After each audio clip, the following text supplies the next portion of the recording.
12 Great Vows of Medicine Buddha.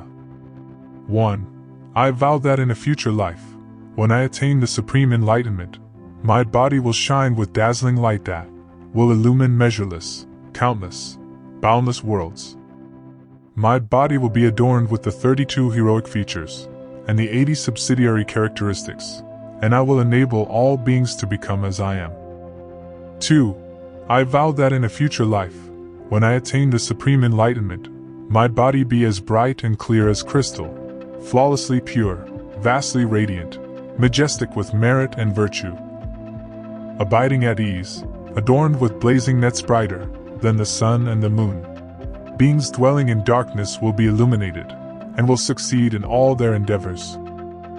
3.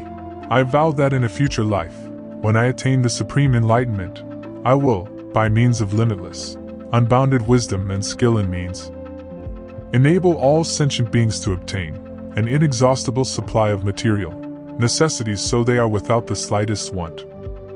4. I vow that in a future life, when I attain the supreme enlightenment, I shall lead those sentient beings who practice deviant paths to reside in the way of enlightenment, and those who travel on the vehicles of the hearer, or solitary Buddha to abide in the great vehicle.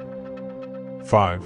I vow that in a future life, when I attain the supreme enlightenment, I shall enable limitless and boundless numbers of sentient beings who cultivate Brahma conduct within my Dharma to perfectly uphold the 3 clusters of precepts without exception.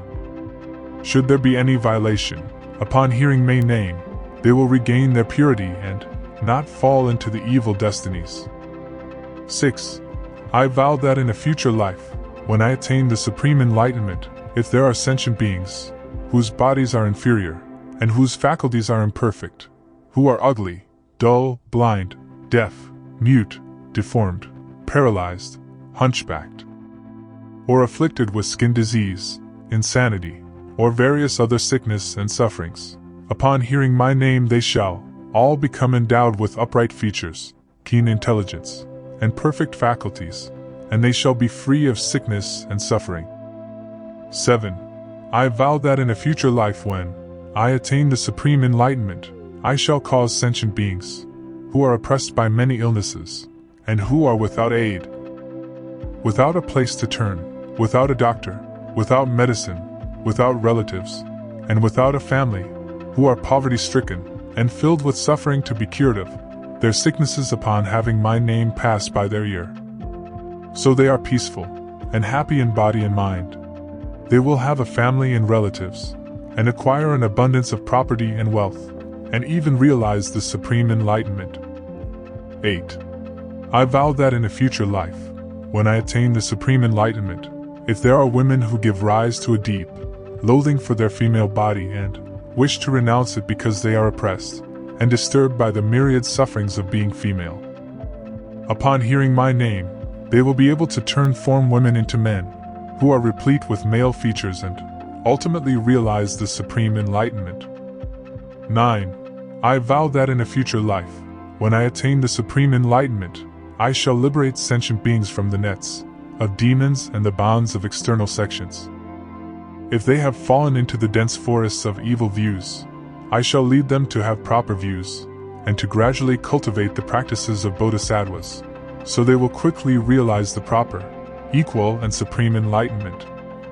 10. I vow that in a future life, when I attain the supreme enlightenment, I shall cause sentient beings who fall into the hands of the law and are bound, interrogated, whipped, fettered, imprisoned, sentenced to execution, or subjected to endless disasters, hardships, abuse, and humiliation, so that they are torn by grief and distress and suffering in body and mind, to obtain, upon hearing my name, liberation from all worry and suffering by means of my blessings, virtue, and awesome spiritual power.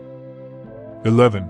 I vow that in a future life, when I attain the supreme enlightenment, I shall cause all sentient beings who are so plagued by hunger and thirst that they create all kind of bad karma in their quest for food, upon hearing my name and single-mindedly accepting and maintaining it, to be filled with delicious food and drink, and afterward, by means of the flavor of Dharma, to settle in ultimate peace and happiness.